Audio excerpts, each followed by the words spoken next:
안녕하세요. 저는 아이가 태어난 날만 기다리고 있는 예비 엄마입니다. 제게는 정말 멋있고 배울 점 많은 형님 한 분이 계셨었어요.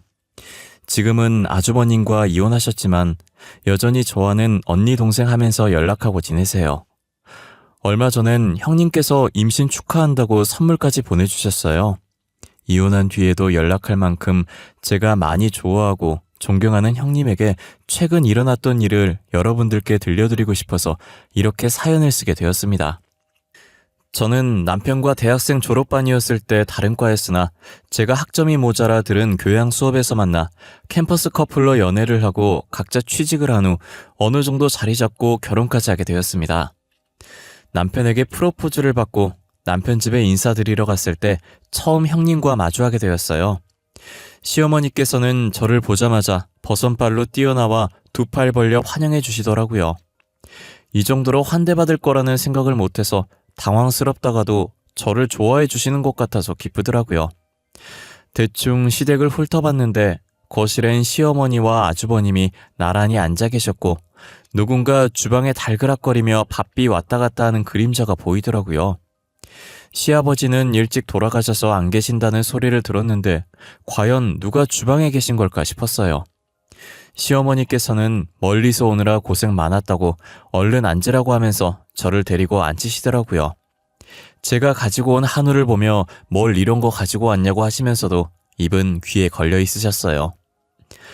저와 시어머니가 화기애애하게 웃으며 이야기하고 있을 때 주방에서 한 여자가 나와서 저희가 앉아있는 테이블에 음식을 하나씩 놓기 시작하더라고요. 제가 도와드리려고 일어나려는데 시어머니께서 그럴 필요 없다고 제 팔을 잡고 다시 앉히더라고요. 저는 어떻게 반응해야 할지 모르겠어서 시어머니 말을 따르기로 했어요. 저희가 밥 먹고 있을 때 그 여자분은 주방에 서서 혼자 밥을 드시는 거예요. 저도 모르게 괜히 시선이 가서 주방으로 가고 신경이 쓰였어요. 밥을 빠르게 먹고 제가 먹었던 식기를 들고 주방으로 향했어요. 서서 밥을 먹다가 저를 발견하고 필요한 거라도 있냐며 화들짝 놀라는 거예요. 혹시 뭐 필요한 거라도 있어요? 밥이나 국 더 드릴까요? 앉아 계시면 제가 가져다 드릴게요. 그릇만 져주시고 앉아 계세요. 아니에요. 먹었어요. 그릇 물에 담가 놓으려고 온 거예요. 근데 왜 서서 밥 드시고 계세요?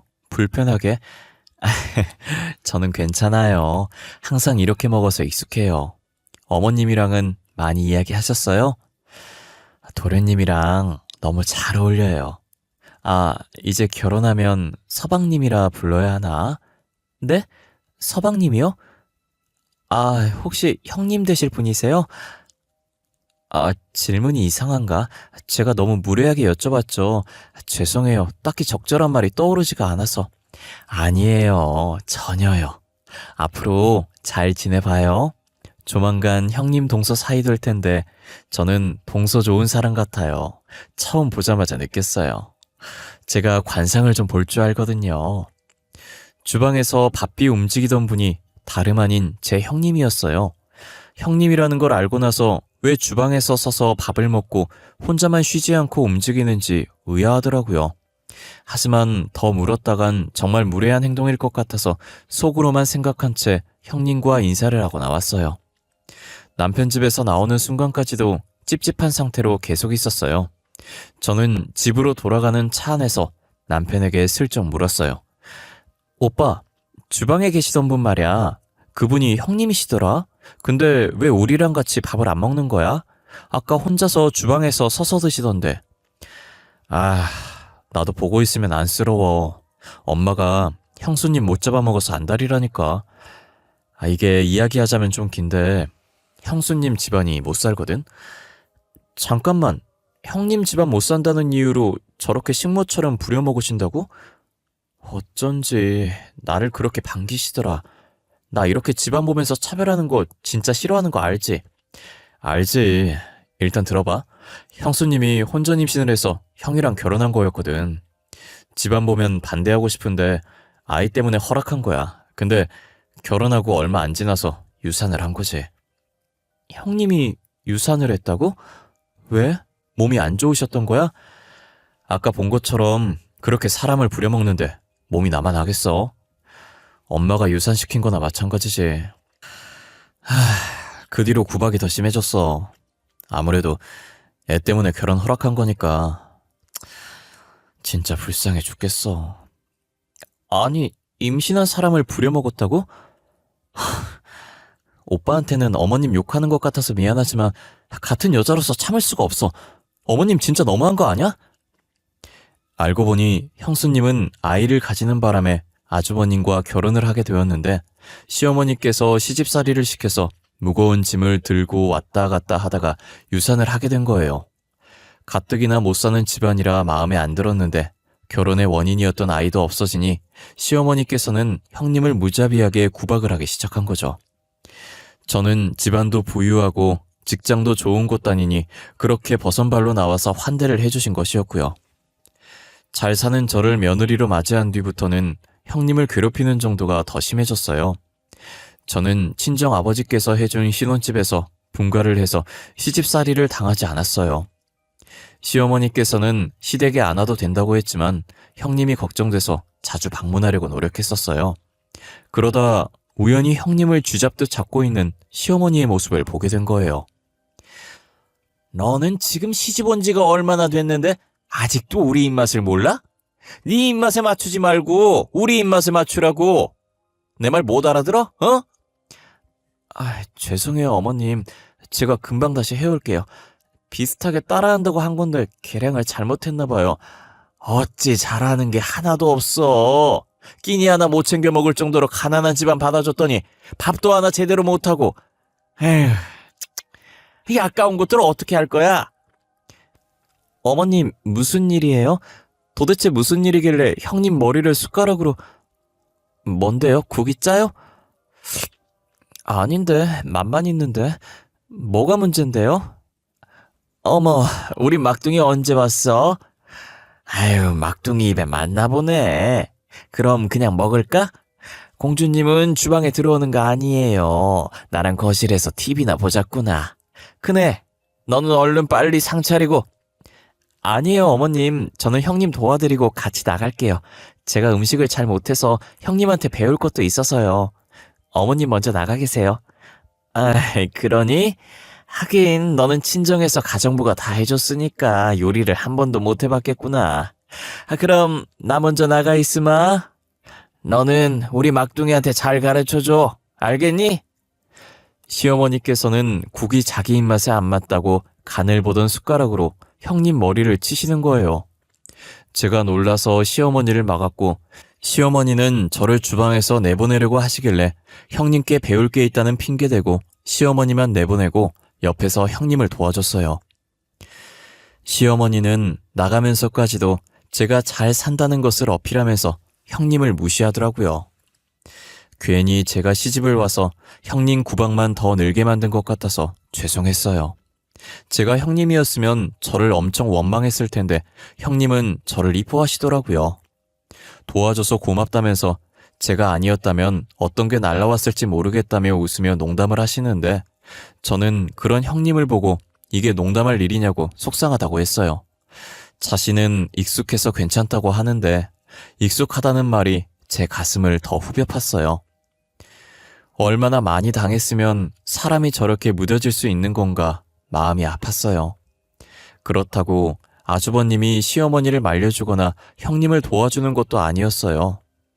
아주머님은 꼴랑 회사 하나 다니면서 온갖 유세를 떨면서 시어머니와 같이 형님을 괴롭혔죠. 형님을 식모처럼 부려먹는 게 시어머니랑 별반 다를 바가 없었어요. 그나마 저희 남편이 혼자 움직이고 있는 형님을 도와줬었어요. 형님 말에 의하면 저와 결혼 전에도 자취해서 같이 안 살던 남편이 종종 와서 도와줬다고 하더라고요. 남편은 지금도 저와 살면서 집안일을 많이 도와주고 있는데 어쩜 형제가 저렇게 다른지 모르겠어요. 같은 부모 아래서 태어난 사람이 맞을까 싶을 정도로 아주버님과 남편은 달라요. 한 번은 제가 있던지 말던지 주방에서 음식을 하고 있는 형님 얼굴에 셔츠를 던지더라고요. 새하얗게 깨끗이 빨려있는 셔츠였는데 도대체 뭐가 문제인가 했더니 단지 다림질 안 해놨다는 이유로 화가 나서 형님 얼굴에 셔츠를 던진 거예요. 셔츠는 그대로 떨어져서 냄비에 빠졌고 국 색깔과 똑같이 빨갛게 물들기 시작했어요. 거기다 시어머니까지 와서 음식 타박을 하는 거예요. 아직도 다 안 됐냐부터 시작해서 셔츠 빠진 국물 어떻게 먹냐 다시 하라면서 난리였죠. 결국 저는 듣다 못 참겠어서 악하고 소리를 질러버렸어요. 제발 그만 좀 하세요. 왜 그렇게 형님을 못 잡아먹어 산다리예요? 그깟 다림질 안 한 게 뭐가 그렇게 잘못한 건데요? 깨끗하기만 하면 되지. 아주버님은 손 없어요? 아니, 당장 내일 출근할 때 입어야 하는데 다림질이 안 되어 있잖아요. 지금 입을 거 아니잖아요. 아직 내일 되려면 멀었는데 나중에 하려고 하셨겠죠. 아니면 아주버님이 하시던가. 결국은 아주버님이 셔츠 던져서 내일 못 입게 됐잖아요. 아니에요? 재수씨, 제가 셔츠를 던진 건 잘못하게 했는데요. 애초에 다림질이 되어 있었으면 제가 이렇게 던지지도 않았겠죠. 말로 해도 되는 일 아니었어요? 굳이 셔츠를 주방까지 찾아와서 던지셔야겠어요? 그리고 어머님, 셔츠 그거 아주버님이 던져서 빠진 건데 그게 형님 잘못이에요? 나는 우리 아들이 던진 건지 몰랐지. 알았으면 안 그랬어. 진짜야. 돌아와 보니까 셔츠가 국에 빠져 있는데 내가 어떻게 알았겠어? 거짓말 치지 마세요. 아주버님이 하시는 말씀 다 들었잖아요. 국 망친 건 아주버님이니까 아주버님이 다시 만드세요. 그리고 형님 좀 그만 잡으세요. 네? 저는 참아왔던 걸 쏟아내고 아주버님께 국 다시 만들라고 하고 형님 손목을 잡고 거실로 나왔어요. 형님은 안절부절 못하고 주방 쳐다보길래 저는 알아서 하게 두라고 주방에 신경 쓰지 말라고 했어요. 시어머니와 아주버님은 제 말이라면 꼼짝도 못하시던 분들이라 둘이서 국을 만들고 계시더라고요. 제가 한 소리 좀 했다고 그 뒤로는 잠잠해져선 형님 괴롭히는 게 덜하더라고요. 그때까지만 해도 제가 한 행동이 잘한 행동인 줄 알았어요. 하지만 오로지 저와 함께 있을 때만 제 눈치를 보며 괴롭히지 않았던 것이었고 제가 집으로 돌아가는 순간부터 전보다 심하게 괴롭혔어요. 저의 행동으로 인해 형님에게 더 안 좋은 상황을 만들어버린 거예요. 저는 형님께서 티를 전혀 안 내셔서 미처 몰랐어요. 제가 먹었던 그릇 나르고 형님께서 설거지한다고 소매를 살짝 올리는데 팔 쪽에 멍자국이 있는 거예요. 저는 너무 놀라서 형님 옷을 올려다 봤더니 몸에 멍자국이 군데군데 있더라고요. 이게 다 뭐냐고 했더니 한참 뜸을 들이다가 사실 그날 이후로 더 심해지셨다고 이젠 가끔 시어머니께서 물건도 집어던지셔서 맞고 멍든 거라고 하는 거예요. 그때 제가 아무 말 없이 가만히 있는 게 형님을 도와주는 거구나라는 걸 알게 됐어요. 멍자국을 보니 괜히 제가 나서서 이렇게 된 것만 같아 너무 죄송하더라고요. 형님은 괜찮다고 그날 자기 대신 소리 질러줘서 고맙다고 속이 시원했다고 하는 거예요.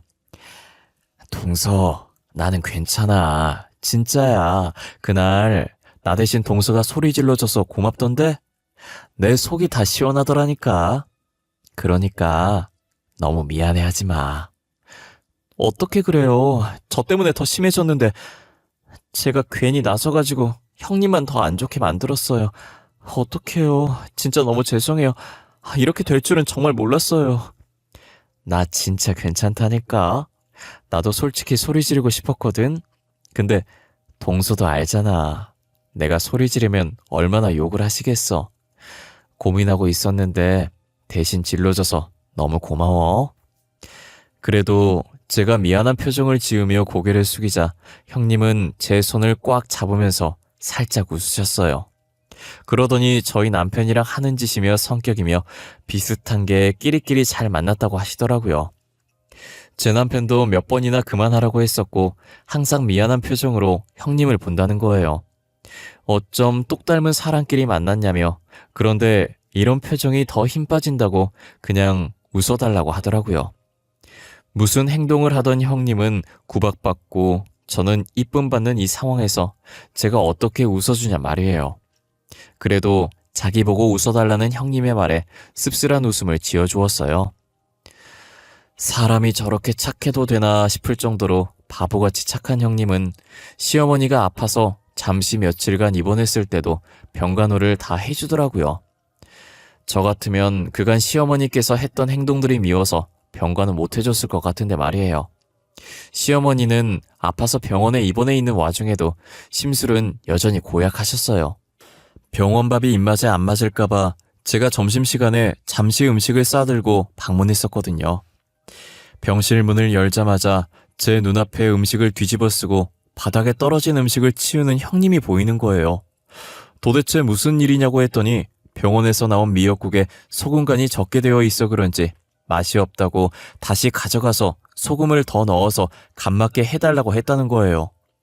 그래서 형님은 환자 한 명 한 명 다 맞출 수 없고 건강식으로 나온 거니 먹으라고 했나 봐요. 시어머니는 그 말에 화가 나서 먹던 식판을 형님에게 부은 것이었어요. 식판을 엎은 이유가 어처구니 없다 못해 정말 황당했어요. 병원 음식이 싱겁게 나오는 건 당연한 일인데 그게 형님 탓이 아니잖아요. 형님 말처럼 환자가 한두 명도 아니고 어떻게 한 명 한 명 입맛을 다 신경 쓰냐고요. 계속 참아야지 하다가 결국엔 못 참고 또 시어머니께 화를 냈어요. 그렇다고 이렇게 사람한테 음식을 붓는 몰상식한 행동을 해야겠냐면서요. 시어머니는 할 말을 잃고 어버버 하길래 그대로 형님 손목을 잡고 나왔고 제가 사온 음식도 시어머니한테는 아깝다는 생각에 그냥 같이 들고 나와버렸어요. 이대로 뒀다간 형님이 계속 식판 뒤집었을 것 같아서 제 돈으로 간병인을 고용해서 시어머니가 퇴원할 때까지 형님을 쉬게 했어요. 며칠 뒤 시어머니는 퇴원하고 나서도 형님을 괴롭히는 건 여전했어요. 그러다 형님이 임신을 하게 됐고 성별도 알 수 있다고 해서 확인했더니 아들이라고 했대요. 저는 아들이라고 하면 시어머니께서 좋아할 줄 알았는데 형님이 임신을 하든 말든 안중에도 없더라고요. 그러더니 저를 보며 활짝 웃으면서 언제 손잡을 수 있냐고 하시는 거예요. 어떻게 저렇게 표정이 한순간에 바뀔 수 있는지 온몸에 소름이 돋았어요. 우리 막둥이는 언제 나한테 손주 안겨줄라나? 우리 아들 닮은 손자도 괜찮고 우리 막둥이 닮은 손녀도 괜찮은데 말이야. 어머님, 저희는 아직 자식 계획이 없어요. 지금처럼 둘이서 신혼을 더 즐기고 싶어요. 아이 생기면 놀러도 자주 못 가고 자유시간도 사라지니까요. 아휴, 그래. 그래도 결혼한 지 2년이나 됐는데. 2년이면 아직 신혼이긴 하지. 아이 낳으면 내가 봐줄 테니까 나중에라도 꼭 낳아줘야 한다. 응? 알겠지? 저는 만약 아이를 낳게 되면 친정에 맡길 생각이었지만 시어머니가 너무 부담스럽게 쳐다보셔서 떨떠름한 표정으로 대충 알겠다고 답하고 말았어요. 형님의 임신 소식을 듣고 제가 더 신경을 써야겠다는 생각을 했어요. 저번에도 시어머니께서 시집살이 시켜서 유산됐는데 이번에도 그렇게 안 되리라 장담할 수 없었거든요. 하지만 회사 때문에 제가 출근해서 없는 시간엔 형님을 지켜드릴 수가 없었어요.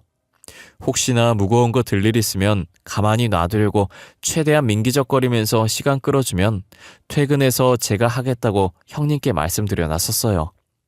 몇 번 그렇게 하니 시어머니께서 눈치를 채셨는지 당장 하라고 닥달을 하기 시작했다는 거예요.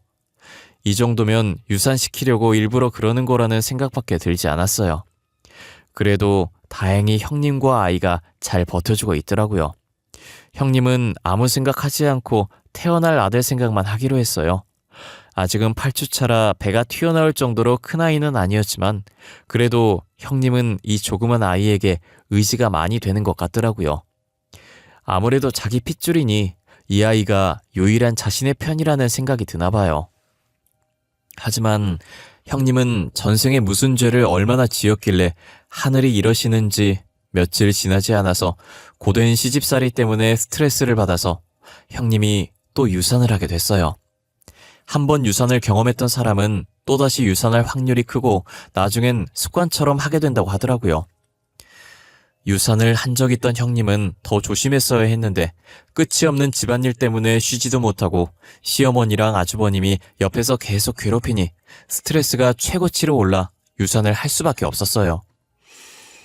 병문안을 가니 형님 꼴이 말이 아닌 게 같은 여자로서 마음이 너무 안 좋았어요. 출산한 거나 마찬가지인 몸이라 형님이 미역국을 먹어야 했었어요. 계속 안 먹으려고 하는 걸 제가 억지로 먹여서 겨우 한술 뜨고 있었죠. 그런데 시어머니께서 뒤늦게 오셔서 또 형님 속을 박박 긁고 계시더라고요. 너는 우리 손자 죽이고 미역국이 입으로 잘 또 들어가니?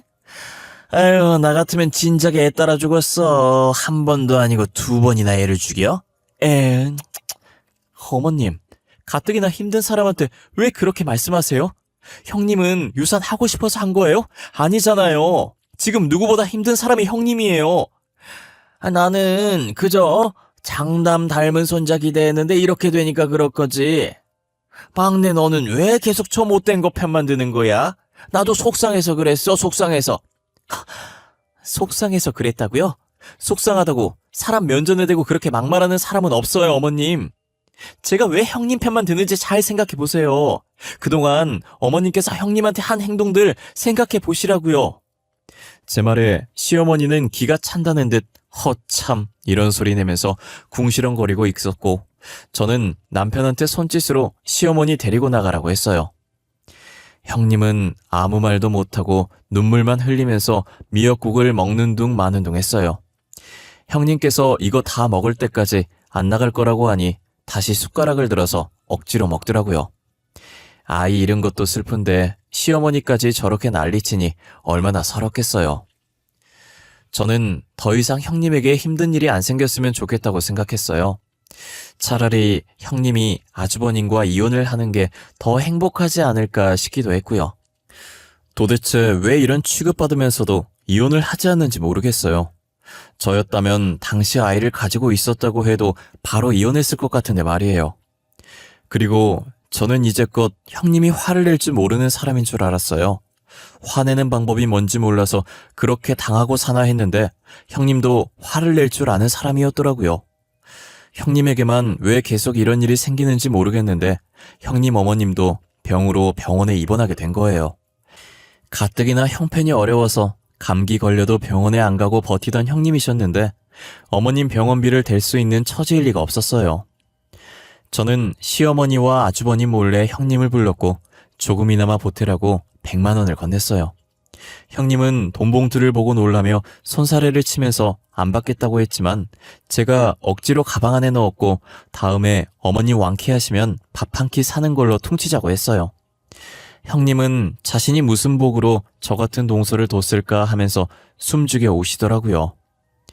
오히려 제가 도움을 많이 못 드려서 미안하다고 울고 계신 형님을 안아줬어요. 병원비는 제가 도와줘서 어찌저찌 해결을 했는데 병간호가 문제였어요.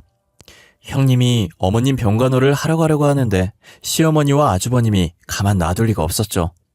형님은 밥을 차려주고 평소처럼 주방에 서서 밥을 먹다가 한참을 우물쭈물 거리더니 겨우 입을 뗐어요.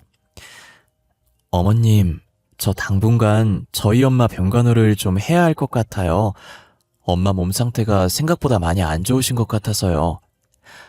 아니, 네가 가면 이 집구석은 어떻게 하라는 거냐? 밥은 누가 하고 청소는 누가 해? 절대 안 된다. 나는 안 된다고 했으니 알아서 하거라, 어? 저번에 어머님 입원했을 때도 제가 병간호 했었잖아요. 저희 어머님도 병간호가 필요하세요. 자식도 저밖에 없어서 챙겨줄 사람이 저밖에 없어요, 어머님. 여자는 출가 외인이란 말 모르니? 너 결혼한 순간부터 그 집 식구가 아니라 우리 집 식구야. 가긴 어딜 간다고 그래? 사돈 어른께서 어련히 알아서 챙기시겠니?